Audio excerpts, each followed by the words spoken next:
Good evening, everyone, and welcome to another edition of the Conservative Corner. I'm Elliot Margolis, and I'm here today with the candidate for mayor for the city of Beverly, Brendan Sweeney. Thank you for coming, Brendan. Thanks, Elliot. Great to be in the studio with you today. You know, you just reminded me in our little talk beforehand. I travel around the state of Massachusetts, and I see some communities have the street signs in the high school colors. Yeah, I've seen that before too. Okay. What do you think of the idea of making the street signs orange and black? Well, orange and black are certainly good colors. I went to Ipswich High School. Our colors there were orange and black. I know, obviously, with the Panthers here were orange and black in Beverly. The challenge would probably be visibility. You have a black sign, it might be harder to see at night, but it's certainly something that's worth looking into. Any way to boost civic pride and get the unique nature of Beverly out to those who drive by is certainly an opportunity worth exploring. I think it would be a lot of fun. Yeah. You know, something a little bit different. But tell us, why are you running for mayor? So thanks, Elliot. There are really three major reasons why I'm running for mayor. The first is that after 12 years of the same administration, I believe that Beverly would benefit from a change. And to be frank, I think the longer that the mayor has been in office, the less he's listened to the residents of the city. And we've seen that with some of the challenges that we've encountered in the last couple of years. I think with the teacher strike in particular, there was a real lack of communication both from the administration to the teachers, but then from the administration to the public. And in addition, when I think about some larger capital projects like the proposal to renovate the library HVAC system with a new geothermal system, there was really a lack of communication from the administration to both the council and the public. And I think we could have avoided a project ultimately being voted down like that one was, had there been more proactive communication and had the administration done a better job of listening to the public and the council. And so that really tells me that the longer that the mayor has been in office and the less communication and listening there have been, that tells me that there is a need for a new perspective in the mayor's office and a need for change at the top. And that brings me to my second reason why I'm running, which is that I have the experience to do this job well and to step in without a learning curve. So currently I'm a city councilor. I'm in my second term as an at-large councilor, and so I've got to work directly with residents and organizations across the city advancing their interests in my role as a city councilor, overseeing city government, voting on the budget. But I also have the administrative experience from my day job. I work as the assistant town administrator and finance director for the town of Oxford, and I build the town's over $40 million annual budget every year. I build the town's 5-year capital plan, which is something that we need here in Beverly, and I negotiate directly with all of the town's unions. So those are all things that the mayor does or should be doing here. And so I can bring that experience and step into the job without missing a beat. But in addition to my work in Boxford, I also have experience in state government. In the administration of Governor Charlie Baker, I worked in the Office of Administration and Finance for 4 years. I worked on the housing, economic development, and education portions of the state budget. I also managed a $500 million federal relief program for municipalities during the COVID pandemic at a time where these mayors and town managers and finance directors that I worked with were really struggling to find ways to meet this emergency need in their communities. And I managed the funding that went to those cities and towns to help them support those efforts. And also, I currently serve on the board of the Massachusetts Municipal Association, and through that, I'm on the local government advisory committee that is chaired by Lieutenant Governor Kim Driscoll. So I'm frequently, through that work on Beacon Hill, advocating for the needs of Beverly to our state level leaders at the highest level. And having that combination of experience here in Beverly, experience managing a city, the financial experience in particular, and those connections at the state level, I believe will allow me to really be an effective leader for Beverly in the role of mayor. And the third reason I'm running is because there are tangible things that I want to change. We talked about communication already and a need to improve communication with residents there. But constituent services, if people call the mayor's office, they should get a call back. That's not happening right now. And so that's something that I will immediately change if I'm fortunate enough to be elected. And lastly, there are some plans that I want to implement. I had alluded to the capital plan we have in Boxford. Here in Beverly, our capital plan is only really a narrative document. It needs to be much more tangible with cost estimates for projects, ranking our priority of need, and then outlining a time frame for when we're actually going to get those projects done. And not only should that apply to our buildings in the city, which are important, but more importantly in my mind are our roads and sidewalks. There needs to be a multi-year plan that is communicated to residents so they know when their street's going to be paved. And if it's not on the list for this year or next year or the year after that even, there should at least be some understanding of, over the 5 years after that, here are the list of roads and sidewalks that we want to get paved. Without that information, residents are really left in the dark. So implementing those plans, again, falling under the umbrella of increasing communication. But then the last thing is we are, as you know, up against a limit in revenue that can be raised through property taxes under Proposition 2.5. I think Proposition 2.5 is a good thing. It forces cities and towns to live within their means. For it to really work, the state needs to put more funding into municipalities, which they haven't done, and that's something that I'll advocate for. But with those revenue limitations comes a need to really be intentional about long-term financial planning to ensure that we can continue to provide core services without exceeding our available revenues. And right now we're on a path that is unsustainable when it comes to spending, and that's something that I want to change if I'm fortunate enough to be elected mayor. So those are really the three reasons: the need for change after 12 years, the experience that I would bring to the office, and the plans that I would like to implement if I'm fortunate enough to be elected mayor, specifically regarding financial management. Those are the reasons that I'm running for mayor. Now, you suggested that the course that we're on right now is unsustainable. Why is it unsustainable?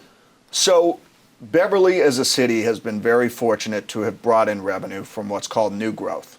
Any new construction revenue is added to the tax levy, property tax revenue from that new construction is added to the levy above and beyond that cap.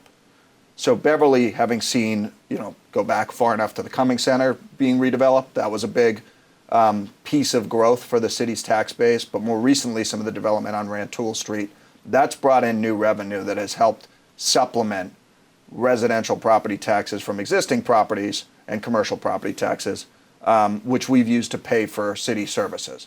Now, the cost of those services has continued to increase, notably since the pandemic. And that's everything. The inflation has been impacting all aspects of any service, any business. You talk to anybody and they're seeing those effects. But the challenge for us now is, as a city, I think we don't want to grow indefinitely at the pace that we've seen on Rantoul Street throughout the city. I don't want that. And the residents that I've talked to have said they like Beverly's residential feel, especially on the areas along the coast and in the neighborhoods, which I agree with. So that means that if we're not going to see the same levels of new growth revenue from development that we've seen in the past, and our revenues are capped from existing property taxpayers, both residential and commercial, we can't continue to spend at the rate that we have been spending. And that's really my concern as I look at areas of our budget like the mayor's executive office in particular. The budget for his staff has increased something like 60% in a 5-year period between 2020 and 2025. That's not sustainable when your revenues are only going up 2.5%. So while I don't want to make any set commitments about what I would cut until I really have the opportunity to get under the hood and further examine what could be streamlined, I think that approach, how do we innovate in providing quality services, but doing so in a way that reduces our overhead costs or personnel costs, or really allows us to meet our revenue constraints without compromising the services provided. And you have to be proactive to do that. That's why I talk about the need for some of these larger financial plans, is if you're not thinking what 3 or 5 years ahead are going to look like for the city financially, then you can't fine-tune the size of the organization now to both meet the needs of residents currently, but to be in a shape where that organization is financially sustainable for whatever challenges might be coming up in those 3 or 5 years down the road. You said one word that I wish more politicians would deal with, and that is being proactive. Yeah, it's very important. I don't like being reactive, because being reactive costs us a lot more money. Yeah, yes, it does. So I love that one. We now have the next election. Mayor is going to be 4-year term instead of a 2-year term. So people have to understand whoever's elected next time is going to be in office for 4 years. Yeah, that's a very important point to make. And but let me ask you this: you said that the mayor has been in office now for 12 years. At the end of this term, it'll be 12. At the end of this term. Okay. So my question is, do you believe in term limits? I do, especially for executive positions. I think it's worked well. Obviously, the highest executive office in the land, the president, has a 2-term limit. The reason that I say this, especially for our system of government here in Beverly, we have a strong mayor form of government. And that's a big part of the reason I'm running, is while I've been able to do a lot of good things on the council, like working with my colleagues, I led the effort to double property tax exemptions for seniors and veterans. So that's a way that I was able to give back to those who are really struggling to stay in their home. But the reality is the mayor is the one who creates the budget for the most part. The council approves it, but the mayor is really the one that puts it into a near final form. The mayor is the one who oversees the administrative organization of City Hall. And so with that comes a lot of responsibility on the part of the mayor. And I think it's always important to get new ideas in executive leadership positions. In the private sector, that's why you often see CEOs that will stay on for about 10 years before turning it over to somebody else for that exact reason. And so had I been on the Charter Commission, one, I think this council manager form of government is preferable, but that's probably a conversation for another day. That's not our form of government here. And so I would say 3-4-year terms is probably the limit that I would set in statute, but in practice, 2-term limits on 4-year terms has also worked well for high executive positions. I do think in the absence of a term limit, you can often get stagnant leadership. Stale. And that's a real issue in local government, where at the state level and at the federal level, they can depend on lower levels of government. If something's not getting done at the federal level, the state level can step up. If the state's not doing something, then the local level steps up. For us, we have to get our job done. There is no one else below us serving the residents. And so that's where I think it's incredibly important that you don't have stale and stagnant leadership, but that you have proactive leadership willing to tackle these difficult challenges that we're going to have to make hard decisions. So that's where I think for the executive position in particular, there would be a benefit to a term limit. Yeah, and I think, getting new ideas, more progressive ideas. I mean, when I say progressive, I don't mean politically progressive. I mean ideas that change. I mean, people nowadays, they come up with new ideas. Yeah, I mean, the times change. You think about municipal government, even with the technology that's been introduced. Services, while the core services might be the same in that the police are still protecting our city, the firefighters are still protecting our city, teachers are still teaching kids, and public works are still paving and plowing the roads, the technology used and the people involved in providing those services, that looks a lot different than it did even 20 years ago. And so that's where it's really important to stay ahead of the curve in implementing these new technologies as a way to streamline operations and save costs. And I'll tell you, I think from my perspective, the fire department, the police department, and the public works department have all done a pretty terrific job in the city. We've got some very hardworking folks in those departments. Yeah, and I give them a lot of credit. But, again, in being proactive, let's talk about the Whitaker Bridge. Okay? My feeling is that, well, first of all, the mayor has been a state representative. He's been a counselor. He had to know that that bridge was falling down. Yeah, I think you ask anybody who's driven over that bridge in the 10 years leading up to it being closed, and they knew that it was not in good shape. That wasn't a secret to anybody. Right. So now we don't have a bridge. People have to drive around. That's not good for the ecology. No, I mean, and people are using more gas. It would seem to me too, and I don't know for sure, but it would seem to me we could have something like the Army Corps of Engineers come in and put a temporary bridge in until they could build a bridge. But why is it that there was nothing done years ago in planning this bridge? It's a good point, and I don't want to speculate on conversations that I was not a part of. But I think what you underscore is a really important point of the role of the mayor. So that is a state-owned bridge. They're both state-owned bridges, the Kernwood Bridge as well. So that is important to keep in mind. Ultimately, it's Mass DOT at the state level that's going to drive the final decisions about when those bridges are being replaced. But that's where, as a mayor, you need to be advocating for your community in advance of there being an issue. And we talked at the beginning of the conversation about the need to be proactive. My concern was that the advocacy for repairing those bridges, and particularly the Hall-Whitaker Bridge, didn't start until essentially it was too late, and then until the bridge was closed. And at that point, you are reacting to a crisis. As mayor, it's important that you assess the assets across the city, and obviously the capital plan is going to focus specifically on local assets, but there's state-owned roads and bridges that we need to know the condition of, because we are the ones as local officials that see the impact that this state-owned infrastructure has, and we need to be proactive about advocating at the state level, at the highest levels of state government, for Beverly's needs, because if we don't do it, nobody will.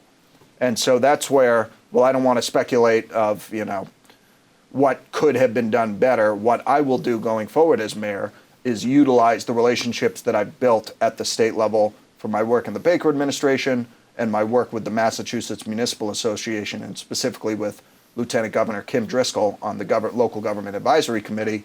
I will make sure to utilize those relationships for Beverly's benefits and proactively advocate for needs of our city before we get to the crisis point where a bridge is being shut down and an entire neighborhood has to be rerouted in terms of traffic through what is one of the busiest corridors in the city on Route 62.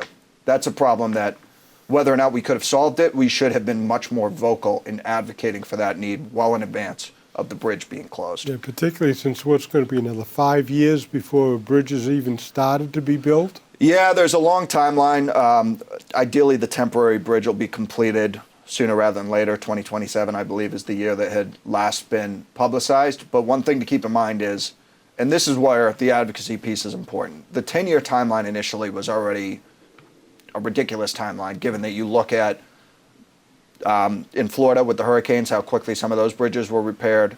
In Philadelphia, when the portion of 95 collapsed, that was repaired within days. Obviously, those are higher visibility projects and that they're major throughways, but still, that shows me that if there is motivation among all levels of government to get a project done, it can be done in a timely manner. So for a 10-year timeline, in my view, is a little ridiculous. But then we're already seeing that timeline creep even further, where Mass DOT is saying, oh, now instead of 2032, it might be 2033 when all the bridges are done. That's where it's really important to dig your heels in as a local official and say that's not acceptable for our community, and really push them to get things done for Beverly that if nobody is really pushing them on, they may not be inclined to work as quickly at the state or federal levels.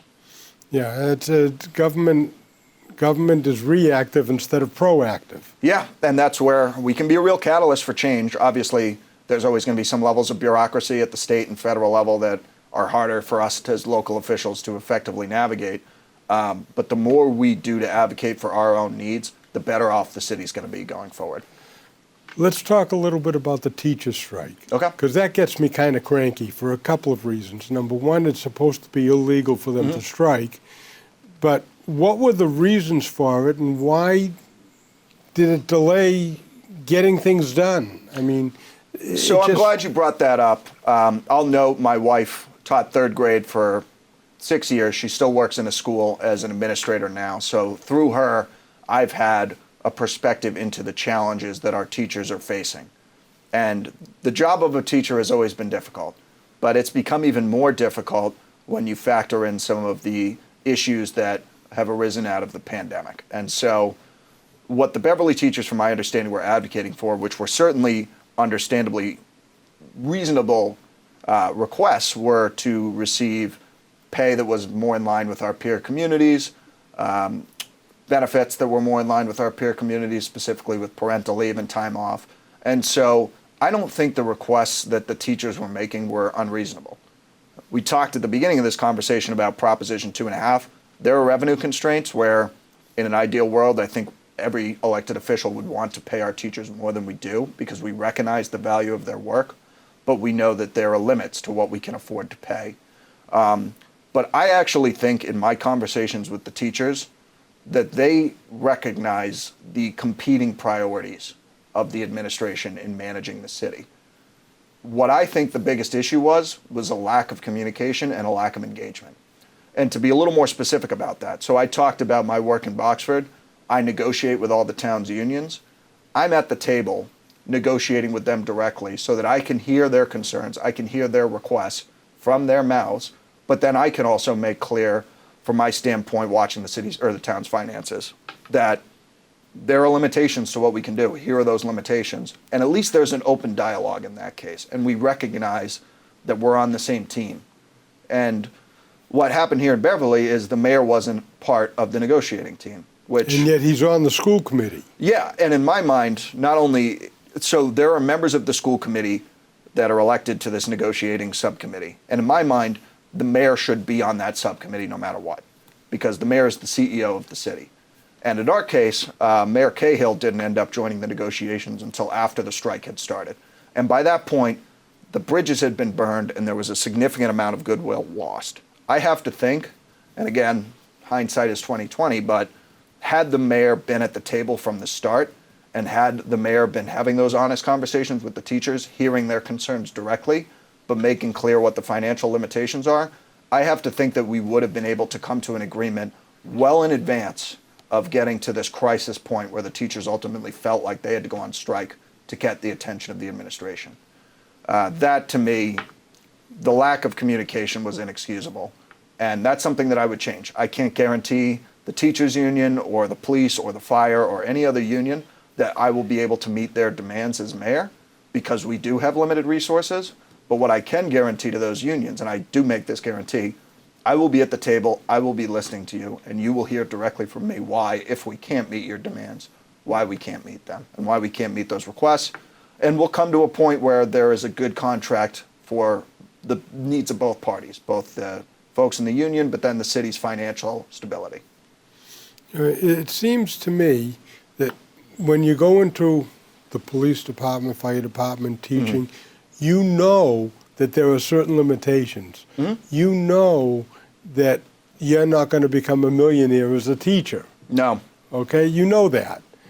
You're going to get good benefits. You know, you're going to make a quote unquote reasonable amount of money, but yeah, you're not going to make a killing. Yeah, I mean, it's public service, right? If anyone's getting rich off of public service, there's a problem. You go into it knowing that while you might not be rich, you are going to make a difference in your community. That's what motivates me. The ability to work to make Beverly a better place is that's ultimately one of the biggest reasons of why I'm running for mayor. And that's why, you know, I know my wife being a teacher, she did it because she cared about educating the next generation. And there are a lot of teachers that care about our kids in Beverly that are driven by that. But that being said, we should strive to pay fair wages to our employees across the city. We want to be competitive with our communities nearby. So I understand where those requests were coming from on their end. All right. Now, again, one of my pet peeves is the tax classification issue.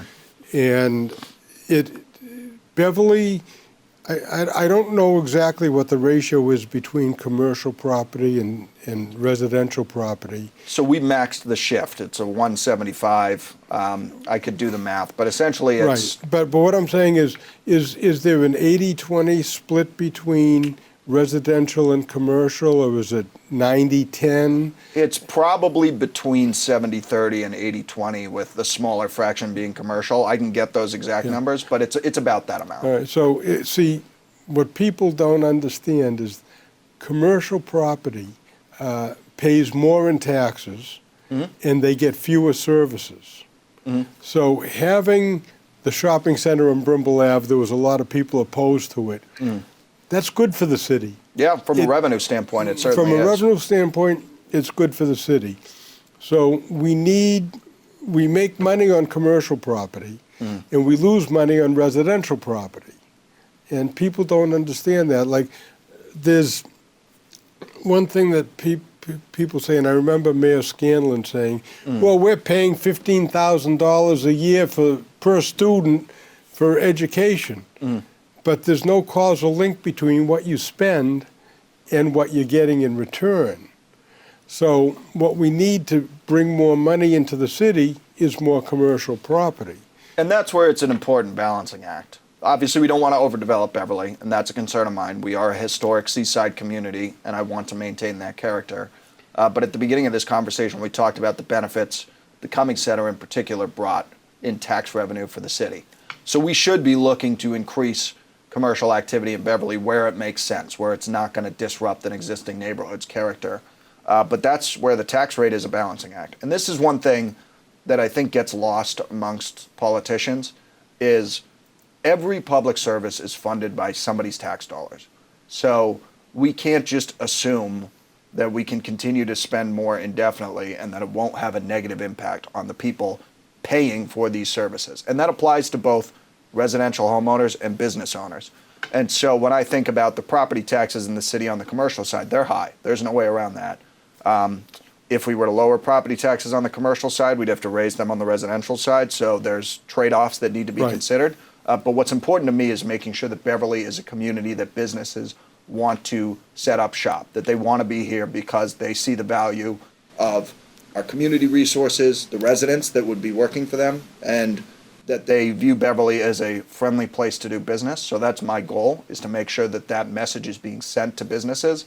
But the tax rate speaks a lot louder than any other message we can send. And it's certainly something that we have to keep in mind. We don't want to price businesses out of Beverly. And what seems to happen is whenever there's a potential industrial area going in, people are opposed to it because I don't think they understand that the city makes money there and that's going to help their taxes as opposed to hurt them. And that's where it goes back to the first point that I made about why I'm running. Communication is incredibly important. And if you're not getting that information out to residents, then they can't fully understand the pros and cons of any development or any capital building project or really any action that city government's taking. And that's where making sure the residents fully understand the information involved in a decision is the most important thing that government can do. Okay, you got 30 seconds to just tell the people why you want to be mayor or to vote for you. Well, thank you, Elliot. Thanks for the time today. And we talked a little bit about why I would like to be mayor of Beverly. It really boils down to three things. The need for change at the top after 12 years, the experience that I bring to the office from my work here in Beverly, and then the plans I want to implement and the communication I want to bring that's lacking now. And ultimately, I care about this city. My wife and I are going to be raising our future kids here, and we are very invested in Beverly's future. So if you'd like to learn more, please visit sweeneyforbeverly.com. I'd be happy to talk with you directly about why I'm running, and I am looking forward to talking with you further throughout the course of this campaign. Brendan, thank you for being on the show. Thanks, Elliot. I hope you enjoyed the interview, and don't forget to get out and vote when the time comes. November 4th, that's Election Day.